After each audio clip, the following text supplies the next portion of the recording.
quero compartilhar com você um texto, um tema. É um texto da Bíblia, mas um tema que é, obviamente, relativo a esse momento que a gente está vivendo, do Dia de Ação de Graças. Só que existe essa ideia, né, de um dia de ação de graças, mas na verdade a gente precisa ter ações de graças todos os dias, né? Todos os dias. Então vamos conversar um pouquinho sobre isso. Para a glória de Deus, se você quiser anotar, você anote, participe. E se tiver alguma pergunta, pode fazer também, que eu não tenho dificuldade nenhuma de interromper minha mensagem para poder responder perguntas, tá bom? O texto bíblico que a gente vai ler é esse de 1 Coríntios, capítulo 1, versos 4 a 9. Sempre dou graças a meu Deus a vosso respeito, a propósito da sua graça que vos foi dada em Cristo Jesus. Vamos fazer uma coisa, gente?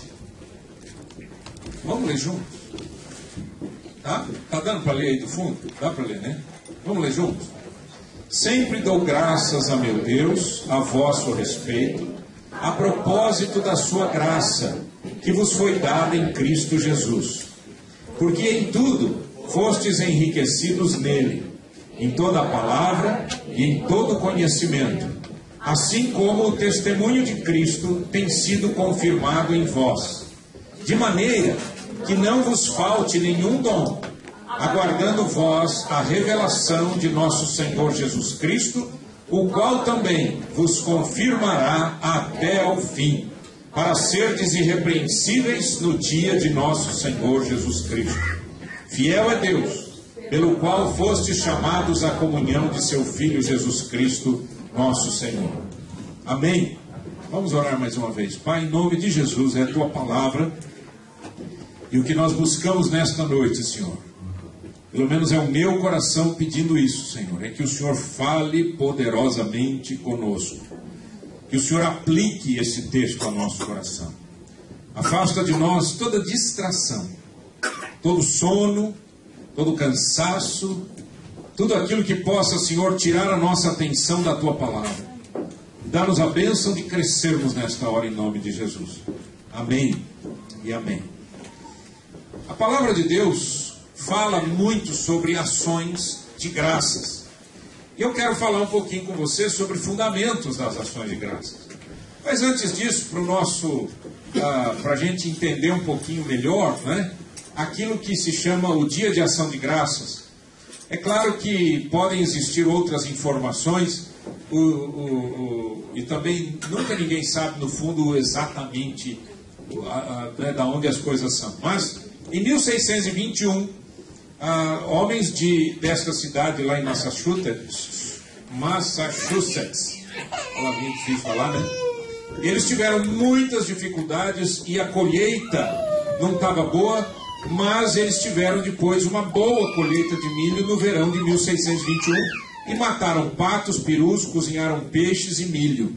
E cerca de 90 índios também participaram do festival. Todos comeram ao ar livre em grandes mesas.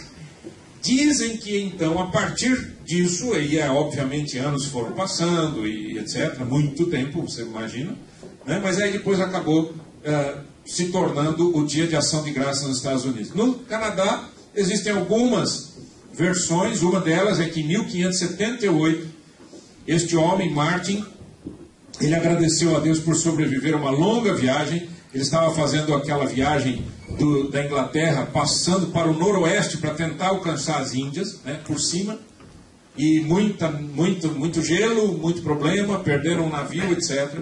E aí eles traziam dentro do barco um pregador, um pastor, e então deram graças a Deus nesse dia. Outros dizem também sobre colonos franceses no século XVII, com Samuel de Champlain, no início do século XVII, comemoraram colheitas. De alguma maneira, a ideia é a seguinte: vamos agradecer a Deus por colheitas, vamos agradecer a Deus por proteção, vamos agradecer a Deus por algum fato importante. E isso acabou se tornando, então, uma festa, não é? O Thanksgiving aqui na América do Norte. Vamos ver um pouquinho os fundamentos das ações de graça, da ação de graça, mas é na Bíblia, né? Em primeiro lugar, leia comigo novamente, é o versículo 4, é o primeiro verso que a gente leu. Leia de novo. Sempre dou graças a meu Deus, a vosso respeito, a propósito da sua graça que vos foi dada em Cristo Jesus. Paulo utiliza essa palavra, dar graças, não é? Essas duas palavras, dar graças, é a palavra eucaristeo, o verbo eucaristeo, e a gente conhece em português a palavra eucaristia, não é? Você fala em eucaristia, o que é eucaristia? É relativo a quê? A Igreja Católica Romana utiliza ainda muito essa palavra. Para quê que é? Para o momento da comunhão, para o momento em que se dá graça. Por que usa essa palavra para a Eucaristia? Você sabe por quê? Porque Jesus pegou o pão e ele fez o quê? Deu graças. Então ele deu graças. Então dar graças é essa palavra Eucaristia, ou Eucaristel, o verbo Eucaristel, e que vem dessa outra palavra aqui, graça, caris. Né? Você diz que uma pessoa é carismática, né? É uma pessoa graciosa, literalmente falando é isso, né? Mas, começando nesse versículo, eu peguei esses versos, porque cada um desses versos, ele aprofunda exatamente nesse tema. Jesus é o fundamento da ação de graças. Eu não dou graças apenas quando as coisas vão bem, é isso que a gente tem que entender. Eu fiz esse exercício aqui com vocês exatamente porque a gente precisa sempre fazer isso. A gente sempre precisa dar graças. Mas também para mostrar para o nosso coração que eu não devo dar graças a Deus só porque a colheita foi boa, ou porque eu fui protegido, ou porque aconteceu não sei o quê. Entendeu? Sempre a gente está preocupado assim, eu vou dar graças quando alguma coisa boa me acontece. E dar graças na Bíblia não tem a ver com necessariamente o sucesso de alguma jornada. É muito mais profundo do que isso. É o fundamento da ação de graças. E o fundamento das ações de graças é a pessoa do Senhor Jesus Cristo. Então veja, em cada um dos versos, vamos lá do 4 até o 9, eu vou mostrar para vocês como que o apóstolo Paulo, nesses versos, ele apresenta Jesus. Versículo 4, ele diz que a graça, a caris, nos foi dada em Cristo Jesus. A palavra graça também é sinônimo de gratuidade, né? A graça de Deus é exatamente essa bênção de Deus, esse amor de Deus, essa bondade de Deus demonstrada sobre nós. No versículo 4, a graça é de Jesus Cristo. No versículo 5,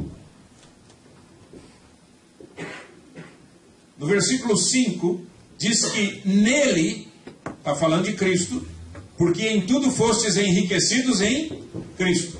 Nós somos enriquecidos em Cristo e por Cristo. Na pessoa de Jesus é que a minha vida é enriquecida. Sem Cristo eu não tenho riqueza. A riqueza desse mundo é ter coisas. A riqueza do cristão é estar em Cristo.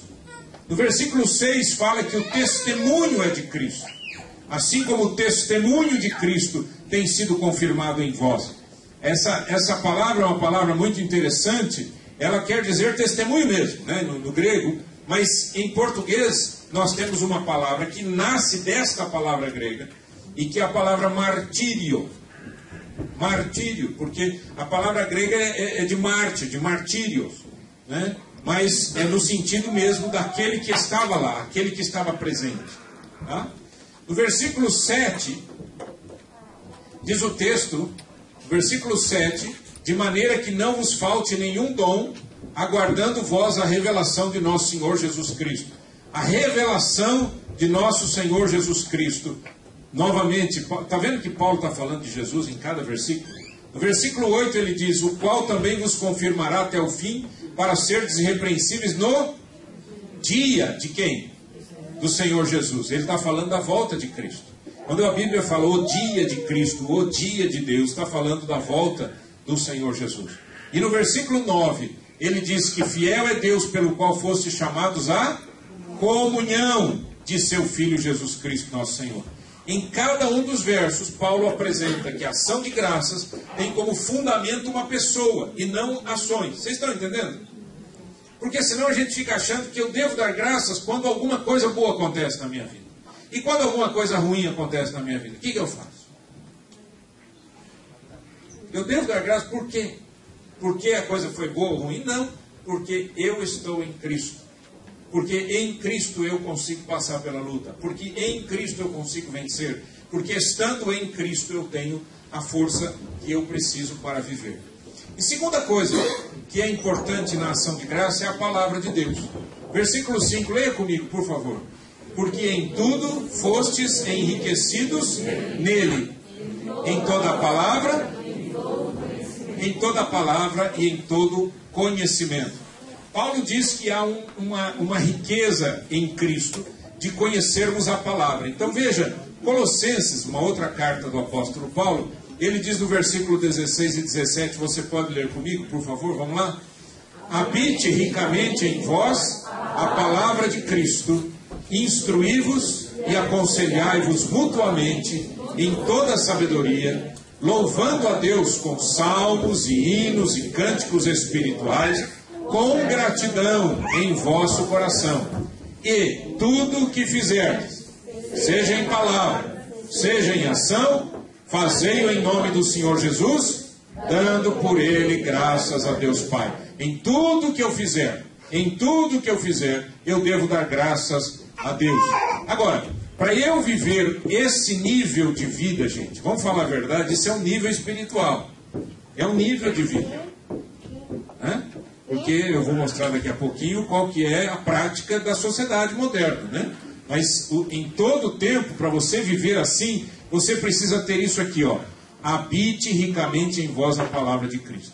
A pergunta é, como é que a palavra de Deus pode habitar ricamente dentro de mim? Como é que eu faço? Tem um monte de coisa que eu não escrevi aqui, né, gente? Obedecendo, praticando, né? Mas no mínimo é ler. Sabe o que eu escrevi? Ler? Ler ou ouvir, viu, gente? Hoje em dia tem Bíblia em áudio, tem um monte. É uma bênção, graças a Deus. Mas ler. Tem gente que fala assim, eu não leio a Bíblia. Você diz, por quê? Eu acho muito complicado. Mas você já leu? Não. Olha que lindo, gente. Não chega emocionado, né? Assim, você já leu? Não. Mas é complicado. Qualquer pessoa honesta não diria isso de qualquer outro livro, não é? Certo ou não? A gente tem que ler. O que mais que a gente deve fazer? Meditar. O que mais que a gente deve fazer?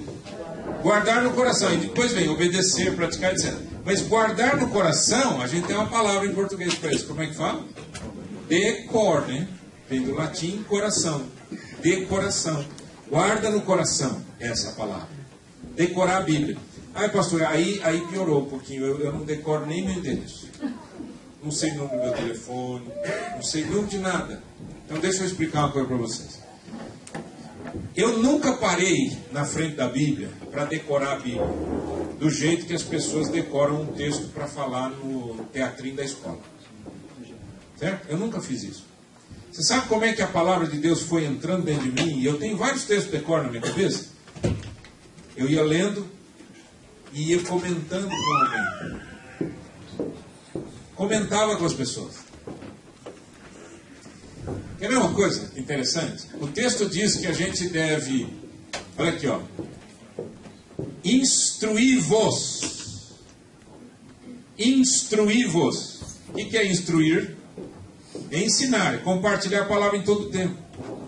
E o que Paulo está dizendo é o seguinte, ó. Habite a palavra dentro de vocês, e aí o que vocês devem fazer? Um com o outro. Um instruir o outro. Instruir baseado no quê?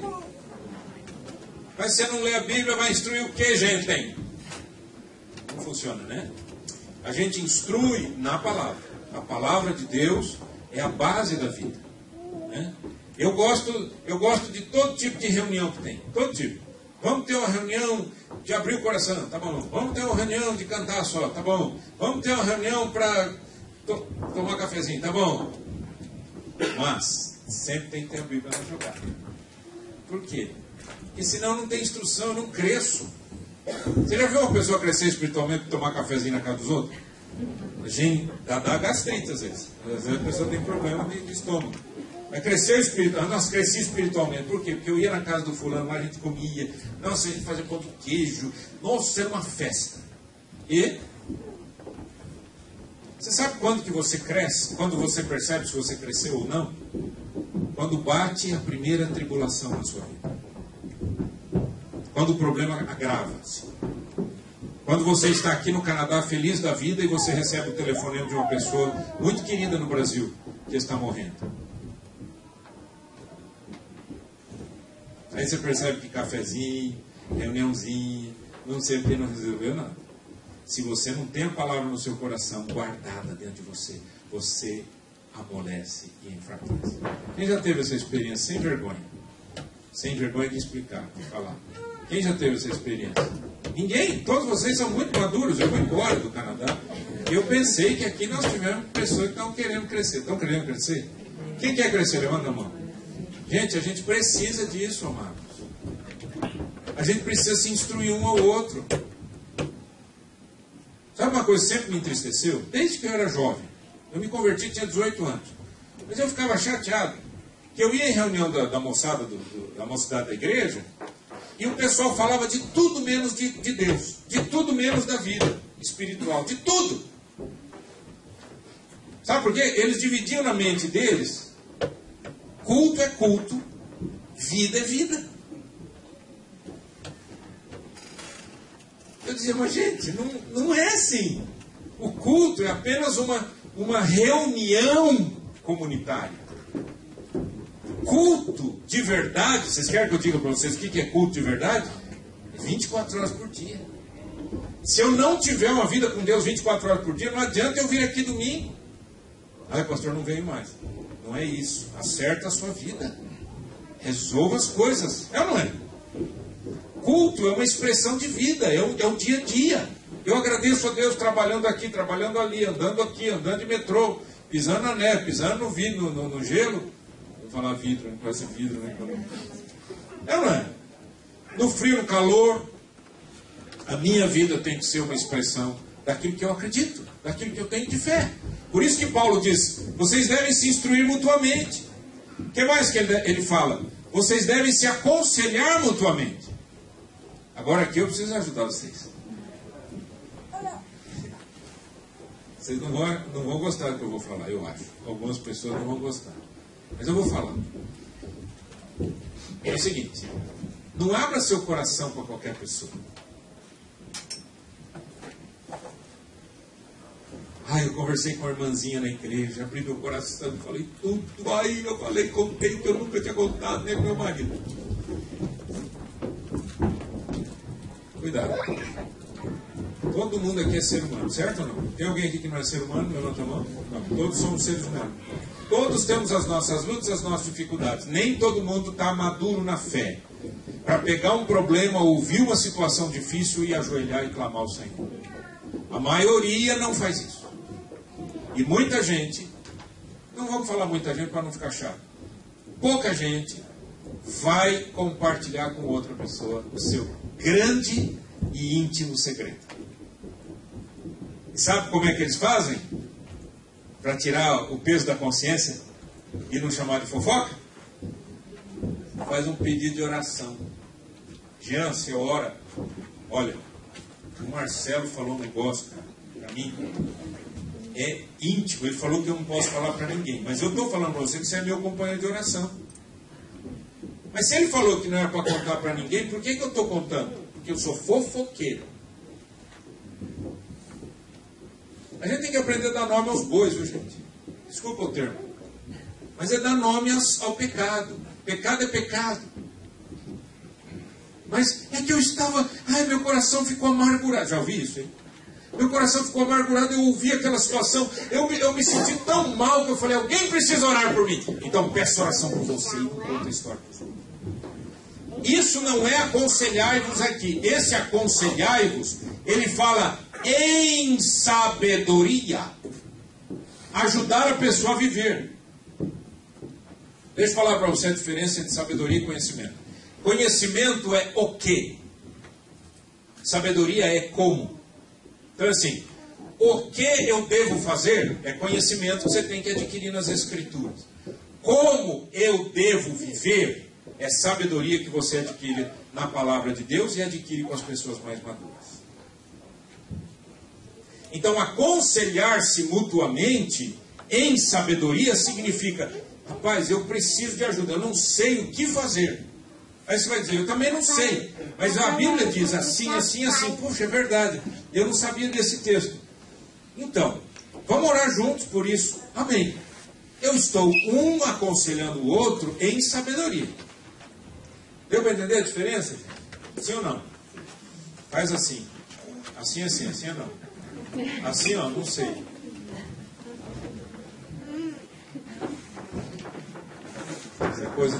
Isso é coisa de pastor que gosta de comunicar e ver que as pessoas estão acordadas. Por isso que de vez em quando eu ando. Eu ando porque às vezes a pessoa está olhando para mim, mas a hora que eu saio a visão continua. Parece um raio-x. Um raio-x não, um raio laser.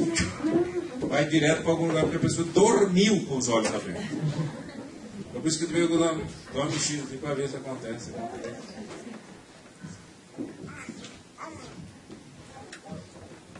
Sabe, querido, deixa eu falar uma coisa para vocês. Quando alguém diz assim para você: ah, rapaz, eu não vou mais na igreja não. Não, eu fiz problema lá. Você deve dizer: graças a Deus tem problema. Porque se não tivesse nenhum problema, você já tinha morrido, estava no céu. Não sabe disso. E se a igreja for muito legal, mas muito legal, mas muito legal, só a sua presença lá já estraga tudo. A minha presença estraga tudo. Porque eu e você somos pecadores, somos falhos, temos dificuldades. Eu acho gozado quando alguém chega para mim e fala assim: pastor, o senhor sabe, eu sei, né, pastor, que você tem os seus defeitos. Eu não gosto de ouvir isso. Você gosta de ouvir? A pessoa chega, vai conversar com você e já fala assim: eu sei que você tem os seus defeitos. É óbvio! Se eu não tivesse, eu não seria eu. Seria um anjo do Senhor. Mas eu sou um ser humano, não precisa falar dos meus problemas, eu já sei que eu tenho problemas. Eu tenho minhas dificuldades. O que a Bíblia está dizendo é que quando a palavra de Deus habita ricamente dentro de mim, eu consigo ajudar as pessoas a conhecer a palavra e aconselhá-los em sabedoria. Mas quando isso não acontece, eu não tenho o que falar. Certo ou não? Eu estava essa semana agora no Brasil, eu fui falar no encontro de homens que a gente iniciou lá em Curitiba. Louvado seja Deus, que tinha 372 lá, na segunda-feira. Louvado seja o nome do Senhor. E eu estava conversando com o pessoal, com os líderes, eu disse: gente, assim, ó, era um café da manhã, tá? Era só líder. Eu falei assim: gente, eu queria assim incentivar vocês a trazerem palavras de ânimo para esses homens. Porque com essa crise, essa dificuldade, o pessoal está muito desanimado. Falei só isso. Aí um falou assim: pastor, a crise é tão difícil que não sei o quê, porque não sei o quê, porque o Petrobras, porque o Cunha.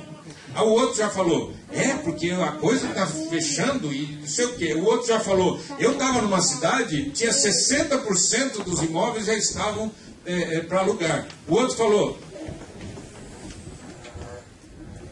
Aí eu parei e falei: gente, só um minutinho. Vocês estão percebendo o que eu falei antes? Se nós não tivermos uma postura diferente, acontece exatamente o que eu acabei de ver. Eu só falei uma palavra, a palavra crise. Já detonou a mente de todo mundo para crise. Aí já fica com raiva. Diz que o cara quer ter conta na Suíça. Tem gente que não sabe nem onde a Suíça fica e está preocupada com a conta na Suíça. É claro que a gente tem que ficar preocupado, é uma coisa de roubo, de ladrões. Mas o que isso faz você a viver em sabedoria?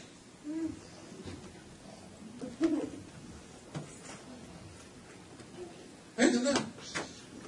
Eu preciso crescer emocionalmente e espiritualmente para que eu possa ajudar as outras pessoas. Você não pode ser um eterno e eterna pedinte. Tem gente que é eternamente um pedinte. Vocês já viram isso? Não. Às vezes a pessoa não muda nem o pedido de oração. Entra ano, eu não estou nem falando de mês, nem de semana. Entra ano, sai ano, a pessoa tem o mesmo pedido de oração. Porque ela não conseguiu vencer nem a sua própria crise individual e pessoal. Deus nos chama para um crescimento. Por isso que eu estou gastando um tempinho mais aqui nesse texto, porque eu acho que é extremamente importante. Vamos continuar. Qual é o problema que nós temos que resolver dentro de nós e conviver nessa sociedade? O problema é esse aqui. Reclamação. Eu acho que aqui ninguém aqui reclama, então. Mas pelo menos assim, vocês já ouviram essa palavra no dicionário? Já ouviram? Assim, alguém, sei lá, um filme que você assistiu, né, alguém reclamava. Você falou, nossa, coisa horrível. Lembra disso, então? Reclamação. Sabe o que é reclamação? Reclamação é focar a vida naquilo que eu não tenho. Se eu perguntar aqui para vocês o que vocês não têm, não vamos ficar aqui anos e anos falando, não é?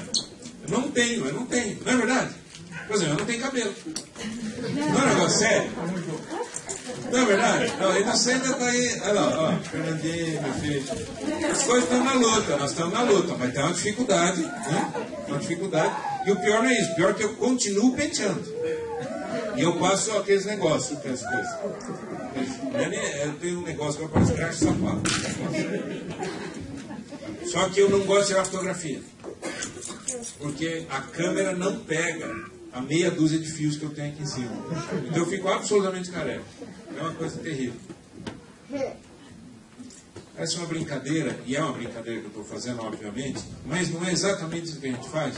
O que eu não tenho? O que eu não tenho? Bens que eu não tenho. Ai, nossa, eu queria ser mais magro. Tem gente que diz, eu queria ser mais gordo. Tem gente que diz, eu queria ser mais não sei o quê. Eu queria isso, eu queria aquilo. Eu não tenho nada disso. Aí eu fico só focando no que eu não tenho, mas não faço nada para mudar. Né? Pensamento sobre a infelicidade por não ter alcançado um determinado objetivo. Ah, se eu tivesse... Ai, se eu tivesse ouvido o que minha mãe falou, eu não teria casado com aquele estrupício.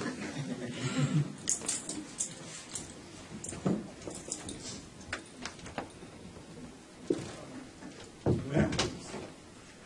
Pensamento de infelicidade. Ai, se eu tivesse. Ai, se eu não tivesse. Ai, se eu tivesse ido. Ai, se eu tivesse ficado. Né? A gente sempre não tem. Eu estou correndo atrás do que eu não tenho. Outra coisa, inveja de quem conseguiu. Às vezes eu chego a você e digo assim, rapaz, você não sabe o que me aconteceu? E não é que aconteceu não sei o que, e eu ganhei aquela viagem? Estava assim, ó.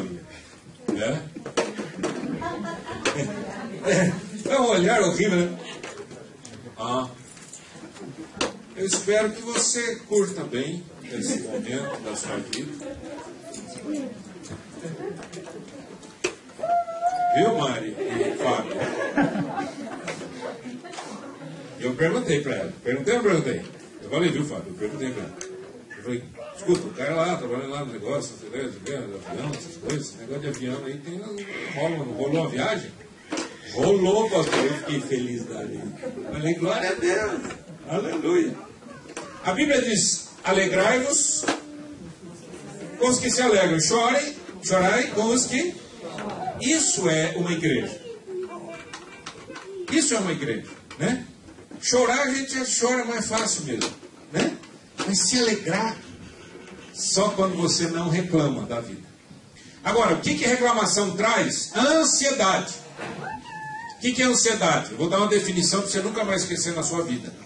Ansiedade é medo do futuro. Ansiedade é medo do futuro. Mas, teve uma pessoa que estava falando isso, ela falou assim, não, é assim, é que eu quero conquistar. Eu falei, isso é outra coisa. Você quer conquistar alguma coisa, é diferente. Mas você fica ansioso porque você tem medo do que vai acontecer ou não vai acontecer.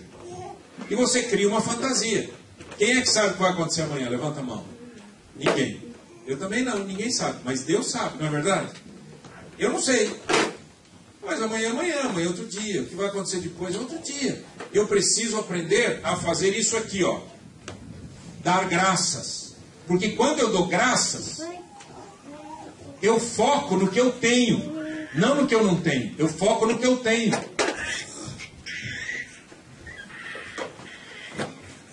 Entendeu? Fala assim, todo mundo falou que era mais fácil comprar um carro no Canadá, e eu aqui no metrô. Mas a pessoa não diz assim, graças a Deus tem metrô perto da minha casa. E eu vou trabalhar e quase nem passo frio porque o metrô já cai direto. Então, quase ninguém fala isso. Esquece do que tem e pensa no que não tem. O que você tem? Começa a pensar. Não estou falando só das coisas, né? Coisas materiais. Porque coisas materiais, gente, todo mundo que já mudou sabe que coisas materiais significam. Chama-se peso. A gente muda que a gente descobre por que é que eu fui comprar. Não, não. É aquele monte de coisa, né? Você veio para cá com a malinha, lembra com a malinha? Vai embora, compra. O que você faz com aquele monte de tranqueira que você comprou? Né? Nós somos assim, nós somos meio que ajuntadores, não sei, né? Gosta de coisa, né? Foca no que você tem. Alegre-se pelas conquistas da sua própria vida e pelas dos outros. Disponibilidade em compartilhar com quem nada tem. Quem é grato ajuda aos outros. Quem reclama não consegue se ajudar. Qual é o resultado da gratidão? Alegria e autoestima. Você vê uma pessoa grata andando, até o jeito dela andar é legal. Não é verdade? Agora você vê uma pessoa que reclama andando. Você já viu? Anda assim meio torto. Vai ficando torto. Vai ficando... Os mais velhos aqui vão lembrar disso.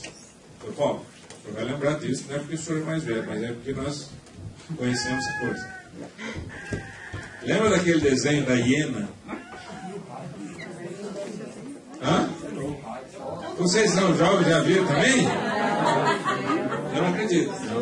Ainda passa essa história? Mas também. Você lembra, Marcelo?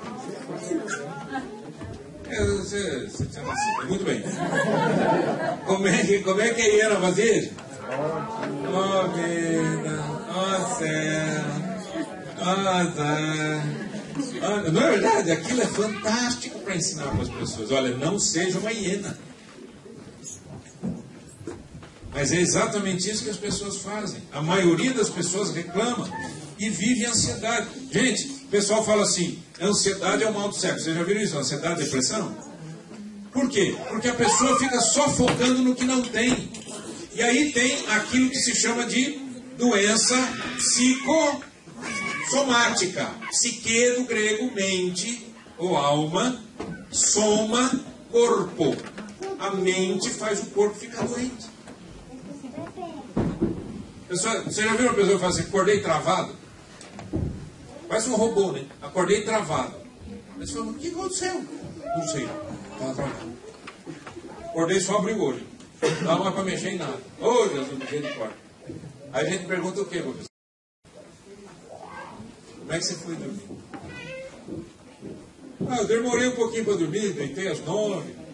Quando foi lá para 5, fechei o olho. Preocupado e tal. Aí fica ansioso, aquele medo, o que vai acontecer? Ai, gente, o que vai acontecer? Não vai, o que vai acontecer? O que será? O que não será? Tem graças. Tem gente que sai do Brasil naquela pindaíba. Pindaíba não é financeira. Pindaíba é assim, aquela coisa assim, não aguento mais isso, não aguento mais essas pessoas aqui. Tá bom. Aí, eu vou mudar para o Canadá. Aí faz a imigração, né? Isso quem faz a imigração. Faz a imigração e, pela graça de Deus, recebe lá a imigração. Que bênção. Aí a pessoa vem para cá. Cheguei no céu. Graças a Deus. Morava no inferno, agora eu moro no céu. Isso é no começo. Né? Fase 1 chama. Fase 1. Fase 1 é, moro no céu. Aqui tudo é lindo. Nossa, as pessoas são fantásticas. Nossa, que língua linda que eles falam. Fase 2. Exato, está me dando uma certa saudade do Brasil. Não é?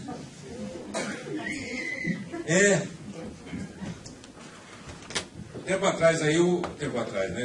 Nós estamos aqui só quase um mês só. Eu fui numa liquidação do casaco. Achei uma liquidação. Eu acho que foi aquela que você publicou. Fui numa coisa de casaco. É liquidação de casaco. Eu gosto dessa marca, liquidação. É uma marca muito. Aí achei lá um casaco, tal, não sei o quê, e tinha uma vendedora, uma quebecoa, perguntei para ela. Falei assim, o que você acha desse casaco? Ah, o irmão meu irmão. Olha ele, eles estavam lá. Aí eu falei para a quebecoa, eu falei assim, o que você acha? Esse casaco aqui aguenta no inverno? Ela falou assim para mim, não, sério. Eu vim do Brasil. Ela olhou para mim e falou assim, pensa no inverno forte. Agora piora. Ela falando, eu falei, nossa, que animação, eu fiquei super animado. Sabe o que eu falei para ela? Esse casaco aguenta? Gente, a minha pergunta era, esse casaco aguenta? Eu não quero a sua reclamação. Mas eu quero saber se esse troço aguenta. Ela falou, esse aguenta. Tá bom, o preço tá bom, vou comprar, tá. Pra que eu ficar reclamando? Desde que eu cheguei aqui em setembro. E o povo falando de inverno. Pra que tirar a alegria dos pobres brasileiros? Não é verdade? Pastor, foi bem. Quase que assim, ó, você vai congelar, aí você vai querer ir embora. Quer que eu te diga uma coisa? Eu vou estar tão feliz como eu estou agora. Mas por que a minha alegria não é baseada no clima, gente? Você nunca ficou deprimido no sol? Você nunca foi na praia e viu uma pessoa deprimida? Quase nua, assim, ó. Ó, céu. Suíça. Conta na Suíça. Presidente do Senado, Você nunca viu os caras enchendo a cara em praia? Vocês nunca viram isso? Por que você acha que o povo bebe na praia, gente? Vocês acham que é pra alegria? É nada. É para dormir. E dorme. Aí depois fica parecendo um camarão. Aí dá queimadura de 1º grau, 2º grau, 3º grau, 5º grau, 19º grau. O seu pai morre, dá uma insolação lascada, aí depois passa caladril. Que troço cor-de-rosa, vocês já viram isso? Passa em criança, né? Ou hipoglose, um caso mais desesperador, hipoglose, nunca mais sai. Eu descobri isso, que você passou hipoglose, é uma semana de lembrança. Está protegido tudo, frio, calor, inverno, luz, sol. Não, vai ficar patinando na cama, porque aquele troço lá escorrega assim, mas tudo bem. Por que a gente não dá graças? Dê graças por hoje, aleluia, glória a Deus. Graças a Deus, Senhor, obrigado. Feliz. Não espere aquele milagre. Ai, sou um cara triste. Eu lembro uma vez uma pessoa falou isso para mim, eu estou, nossa, você acredita que eu ainda moro de aluguel? Eu olhei para ele e falei assim, mas eu não sei o que não é morar de aluguel. O único apartamento que eu tive foi no início do meu ministério, pela graça de Deus comprei, depois vendi e gastei tudo. Não tem nada, não tem. A coisa que eu tenho é a casa da minha mãe e do meu pai. Minha mãe mora. Louvado seja Deus, ela vive bem, tem saúde. Está lá, capaz de eu morrer. Né? Agora, fala para mim o que é que muda. Se eu tiver uma casa no meu nome, se eu não tiver uma casa no meu nome. Eu sei, eu entendo. Ó, por favor. Eu não sou ignorante, tá? Eu sei que significa uma coisa e que significa outra. Eu estou dizendo em termos de coração. Não muda nada. Eu já vi muito milionário deprimido. Eu já vi muita gente com muito dinheiro.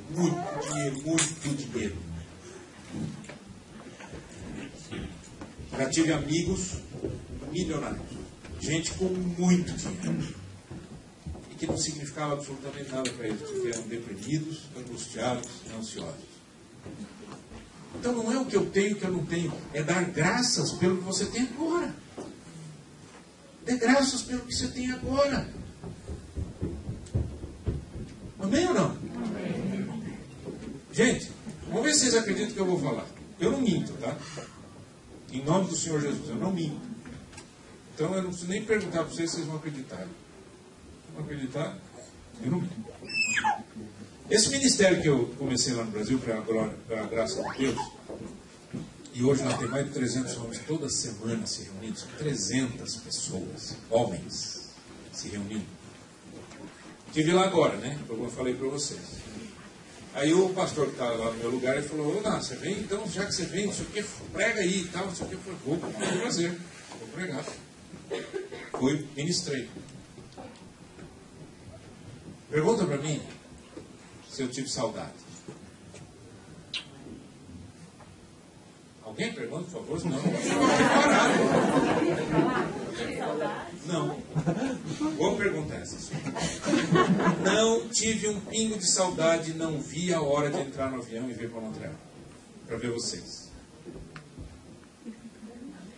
Obrigado por gostar.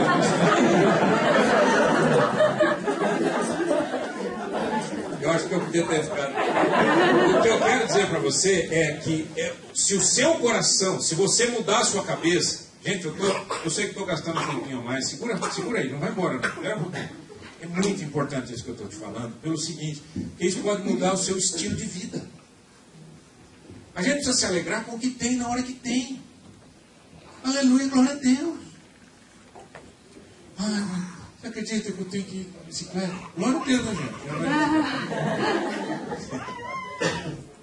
Aí vai por alegria, louvado seja Deus. Você acredita que eu tenho que não sei o quê? Você acredita que não sei o quê?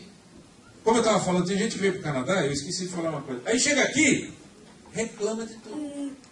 Aí, eu fui no médico, aí eu fui no hospital. Antes, eu fui numa clínica, trataram mal. Ô, ser humano, vou fazer uma pergunta. Você conhece algum lugar que tudo é perfeito? No céu. No céu, né?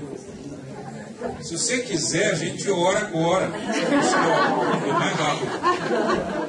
A gente pode fazer essa gentileza para você. Pastor, ora aí que eu estou querendo ir para o céu. Aleluia, glória a Deus, a gente já pega um ataque. Brincadeira, gente. Eu não brinco com as coisas do Senhor, não. Brincadeirinha. Mas o que eu quero dizer para você é: aprenda a dar graças. Mas não é dar graças quando as coisas vão bem. Dar graça em tudo, em todo momento. A Bíblia diz: em tudo dai graças, porque esta é a vontade de Deus em Cristo Jesus para convosco. Em tudo dai graças. Pastor, uma vez eu lembro, uma mulher falou isso para mim. O senhor está dizendo isso, o senhor não conhece meu marido. Eu nem quero conhecer. Eu me lembro uma vez uma senhora falou, ela veio se aconselhar comigo e ela falou do marido dela. Ela: pastor, porque a situação é difícil, porque ele jogou não sei o que em mim, não sei se era uma filha, o que foi? Ele jogou, não sei o que, ele é isso, ele é aquilo, eu morro de medo dele, pastor, aquele homem é louco, não sei o que. Bom, eu aconselhei que dava ali, né? Porque a mulher não parava de falar e tal, orei com ela e tal, não sei o que.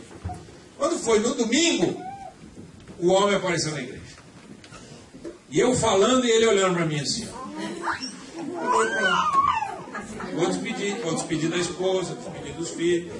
O homem, não é verdade? O cara jogou uma telha na mulher, vai matar. Será que ele está armado? É verdade, ele ficou assim olhando, e ele ficou encarando assim, encarando. E eu pregando e ele me encarando, e olhando firme assim para mim. Foi Jesus e agora, Senhor. Mas eu continuei pregando. E falei do amor de Deus, e falei de pecado, falei de salvação, só Jesus que te cuida e que resolve a sua vida. E se você quiser entregar a sua vida para Jesus, vem aqui à frente. Ele levantou e foi.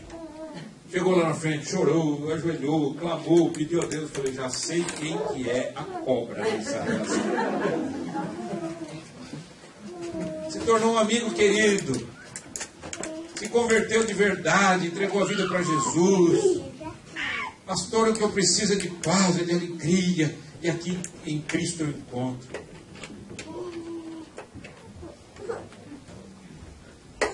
Eu era um jovem pastor. Você acha que eu acredito em tudo que eu ouço agora? Entendi. Vamos para frente. Tem um homem chamado Sean Achor. Não sei se é assim que fala o nome dele. E eu adaptei algumas coisas que ele fala. Ele é o CEO de uma empresa que ele trabalha em pesquisa sobre psicologia positiva. Mas ele falou algumas coisas, eu achei interessantes e comecei a pegar aquele negócio lá assim, falei, gente, mas isso é importante para a nossa vida. E eu vou terminar falando sobre isso. Ele disse que se você tiver atitudes positivas durante 21 dias, você reprograma o seu cérebro. Reprograma o seu cérebro. Então vamos lá. Eu quero trazer isso como... Ops, eu quero trazer isso para você. Ficou até melhor agora. Eu quero trazer para você esse desafio. E eu gostaria de saber, você não precisa responder para mim, se você gostaria de assumir esse desafio. Tá bom? Pensa nisso, do seu coração. Pensa nisso. Número 1. Passo número 1. Escreva diariamente 3 razões pelas quais você é grato. Todos os dias. Acordou de manhã, escreve lá. 3 razões pelas quais é grato. Tá? Geralmente as primeiras são fáceis. Minha mãe, pelo meu marido, pelos meus filhos. 3. Fechou. Dia seguinte, mais novas 3. 3 novas. Você pode repetir. No dia seguinte, mais 3 novas razões pelas quais você é grato. 21 dias. Quem já fez a conta dá quanto depois de 21 dias? 63. Você vai escrever 63 razões pelas quais você é grato. Primeiro passo. O versículo que eu uso para isso é Paulo dizendo, eu sou grato para com aquele que me fortaleceu. Vamos continuar. Passo número 2. Anote diariamente uma nova experiência positiva que você teve. Nova. Conheci uma pessoa. Eu comi uma comida indiana. Gostei. Você gostar. Já ser positiva a experiência. Andei de bicicleta, nunca tinha andado. Certo? Fui convidado para ir na casa de um quebecois. Às vezes, experiência positiva, às vezes não. Mas o que foi legal? Escreva. Uma nova experiência positiva. O apóstolo Paulo diz em Filipenses 4:8, ele diz assim, agora, queridos irmãos, essa foi uma tradução que eu fiz numa tradução em inglês, e agora, queridos irmãos e irmãs, uma última coisa, fixem os seus pensamentos no que é verdadeiro, e honrado, e reto, e puro, e amável, e admirável. Pense em coisas que são excelentes e dignas de louvor. Olha que fantástico. Pense. Você vai anotar. Como é que é o passo número 1? 3 razões pelas quais eu sou grato. Passo número 2? Uma experiência negativa. Passo número 3. Muito bem. Acabei de ter uma experiência positiva aqui. Vocês lembraram. Eu errei. Passo número 3. Medite na Bíblia e sobre fatos da sua própria vida. Isso melhora a atenção e o foco. Meditação. Gente, fala-se muito em meditação. Geralmente quem fala em meditação transcendental, meditação oriental, meditação esvazia sua mente. Esvazia sua mente. Nada disso. Isso é lixo. Meditar significa você parar em relação a alguma coisa que você está aprendendo e pensar naquilo. É que a vida é tão corrida que a gente não medita mais. A gente não para e diz assim, deixa eu parar aqui e pensar. Li um versículo, vou parar aqui e pensar nesse versículo. O que ele representa, o que é importante para a minha vida, o que isso daqui pode mudar. Então, passo número 3, medite na Bíblia e sobre fatos da sua própria vida.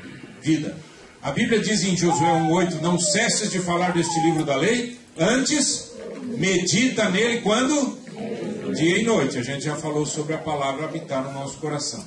E o passo número 4, esse aqui é muito interessante. Ele diz, seja gentil, encoraje pelo menos uma pessoa por dia, falando ou escrevendo, elogie.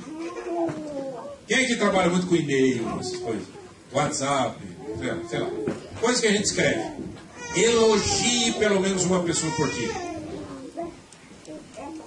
É fantástico isso. Elogie verbalmente, pelo telefone, pessoalmente. Encoraje alguém. Não fique esperando ser encorajado. Encoraje alguém.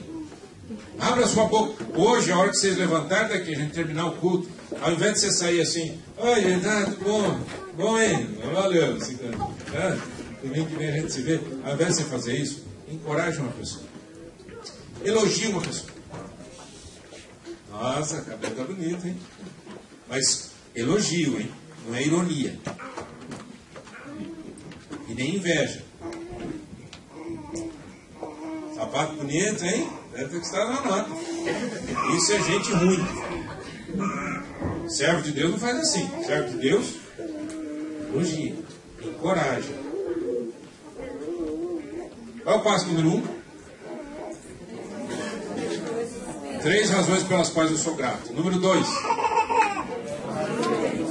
Uma experiência positiva por dia. Número 3. Medite na palavra e na vida. Número 4. É difícil? 21 dias. Disse esse pesquisador que em 21 dias você muda o seu hábito. Você para de reclamar. Você começa a ver a vida de uma maneira diferente. Eu apliquei com alguns princípios bíblicos. Tudo bem?